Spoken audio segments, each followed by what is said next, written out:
बोलिए सदगुरुदेव की जय, संत समाज की जय। मंचस्थ विराजमान सभी संत गुरुजनों को मेरा त्रैवार साहेब बंदेगी, सभी सज्जनों माताओं बहनों को भी, उसके अंदर आत्मा विराजमान आत्मा को भी साहेब बंदेगी नमन। सज्जनों, एक बार हुआ ये कि एक व्यक्ति जो है तलवार लेके एक बकरा को काटने के लिए खड़ा हुआ था। बकरा नीचे खड़ा हुआ उसको देख रहा था और हंस रहा था। तब वो व्यक्ति सोचने लगा कि मैं इस बकरे को अभी मारने वाला हूँ और ये हंस क्यों रहा है। तब वो व्यक्ति बकरा से कहता है, अभी मैं तुमको काटने जा रहा हूँ और तुम हो कि हंस रहे हो। तब वह बकरा क्या कहता है, बड़े मजे की बात कहता है, हम सब लोगों को ध्यान देने योग्य बातें वो कहता है। बकरा कहता है कि भाई मैं ये सोच के हंस रहा हूँ कि मैं तो जीवन भर घास खाता रहा, पेड़ पत्तियों पौधों से, छोटे छोटे पत्तों को पौधों को घास को खाकर मैंने आज तक अपना जीवन यापन किया। तो भी मैंने कभी किसी जीव का हत्या नहीं किया, कभी मांसाहार नहीं किया, कभी किसी को तकलीफ नहीं दिया। और हो सके तो मैंने अपने से कुछ बन पाया तो लोगों को कुछ देने की कोशिश की। कुछ देने का मतलब ये है कि बकरा तो खैर कुछ नहीं देता, मगर बकरी, यहाँ पे बकरी भी ले सकते हैं। तो बकरी लोगों को दूध भी देती है, उनके दूध पीकर कई बहुत सारी बीमारियां भी दूर हो जाती है। तो वो कहती है, बकरा कहता है कि मैंने तो मनुष्यों को उनका कुछ हानि नहीं किया, मनुष्यों का किया तो उनको हमेशा लाभ ही दिया। और आज मेरी मृत्यु इस तरीके से इतना दर्दनाक मेरी मृत्यु हो रही है। जब तक मैंने जीवन में कोई पाप नहीं किया, किसी की हत्या नहीं की, किसी के साथ लूटपाट चोरी चमारी कुछ भी नहीं किया, तब मुझे इतना दर्दनाक जो है मृत्यु मिल रही है। तो मैं ये सोच के हंस रहा हूँ कि तुम तो जीवन भर लोगों को सताए हो, छोटे छोटे पशु पक्षियों को, बकरा को, भेड़ को, सबको काट काट के उनके मांस को खाए हो। तो मैं यही सोच रहा हूँ कि तुम्हारी मृत्यु और कितनी दर्दनाक होगी।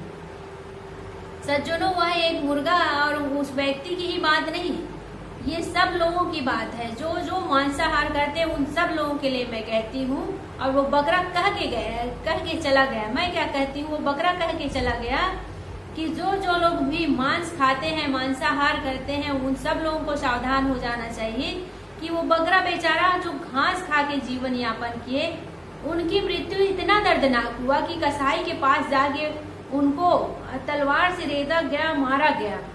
अब सोच लीजिए कि आप मांस खाते हैं, आप जीवों को मारते हैं, उनकी हत्या करते हैं और उस मांस को लाके घर में पका के खाते हैं, तो फिर आपकी मृत्यु कैसे होगी, आप सब लोग सहज ही समझ सकते हैं।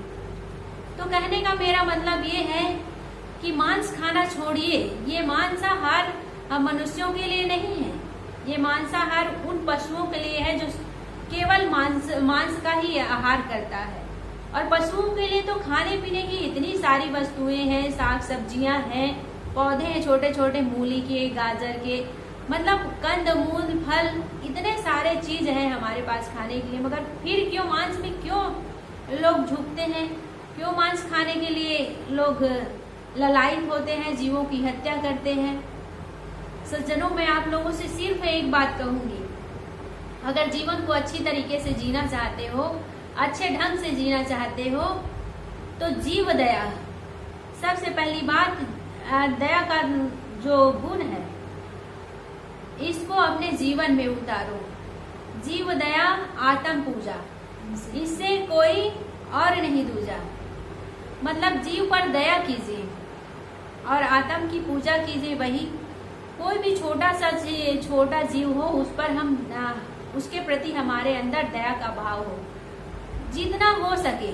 जाने अनजाने में, अनजाने की बात छोड़ो, जाने भर तक, मतलब जब तक हमारी दृष्टि चल रही है और दृष्टि में जो भी छोटे छोटे जीव दिख रहा है, हमारे अंदर ये भावना हो कि उन लोगों को हमारे ओर से कोई तकलीफ ना हो। आत्म पूजा मतलब अपने द्वारा, अपने कर्मों से किसी भी व्यक्ति को दुख ना हो।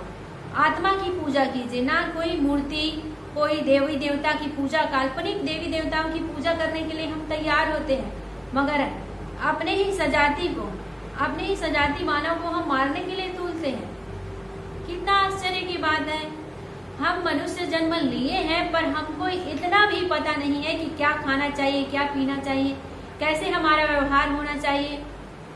क्या पता है कि हम इस संसार में क्यों आए हैं? बता सकते हैं आप लोग कि क्यों आए हैं? आज तक हमको होश ही नहीं है। मैं मानती हूँ मेरी बात आप लोगों को कड़ा लग सकता है, क्षमा करिएगा मुझे, पर जो मैं बात कह रही हूँ सही बात है।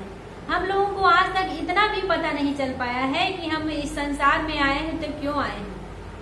मैं बता देती हूँ, अगर नहीं जानते हैं तो। हमको इस संसार में मनुष्य जन्म मिला है तो सिर्फ और सिर्फ अपने कल्याण के लिए मिला है। साधना कीजिए, अपने जीवन को सुधार लीजिए। इतने दिनों तक जो वासना इकट्ठा किए हैं, पाप किए हैं, पुण्य किए हैं, पुण्य का संस्कार जो है, पाप का संस्कार जो है, सभी संस्कारों को धीरे धीरे छीन करते जाइए। अपने आगे से जो बनाए हुए कर्म है, वासना है, उन सब वासनाओं को आप मिटाने का काम कीजिए, साधना कीजिए, भजन कीजिए। अब आप कहेंगे भजन कैसे करें? क्या भजन गा लेना ही भजन है? बिल्कुल नहीं। इसमें मत भूल जाना कि कोई भजन बढ़िया सुर से, कोई धुन से गा रहे हैं तो वही भजन कर रहे हैं। वो भजन गा रहा है, भजन कर नहीं रहा है।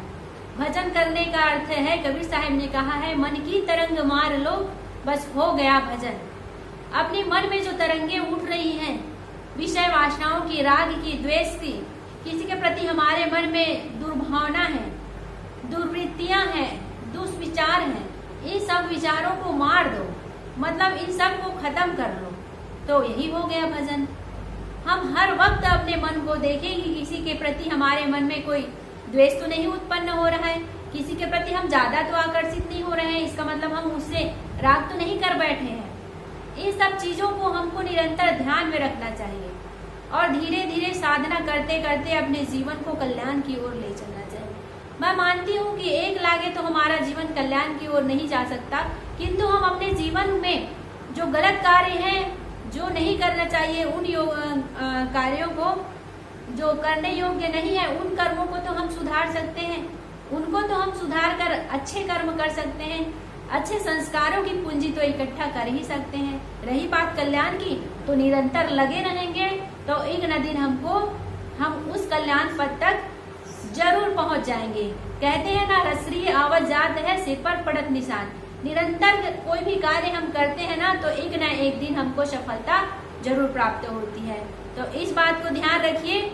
जिस प्रकार एक बकरी ने हमको सीख दे दिया कि मैं जीवन भर कुछ नहीं खाया, किसी के पाप में मैंने भाग भी नहीं लिया, किसी के साथ मैंने कोई दुर्व्यवहार नहीं किया, तो मेरी मृत्यु इस प्रकार से हो रही है, तो तुम्हारी मृत्यु किस प्रकार से हुई। तो ये सोचने योग्य बात है। हम सब लोगों को सोचना चाहिए कि अगर हम अपने जीवन में पाप कर्म कर रहे हैं तो हमारा मृत्यु कितना दर्दनाक होगा। चलो मृत्यु को छोड़ो, हम जो वर्तमान में जी रहे हैं तो हमारा जीवन कितना दुखदायी होगा।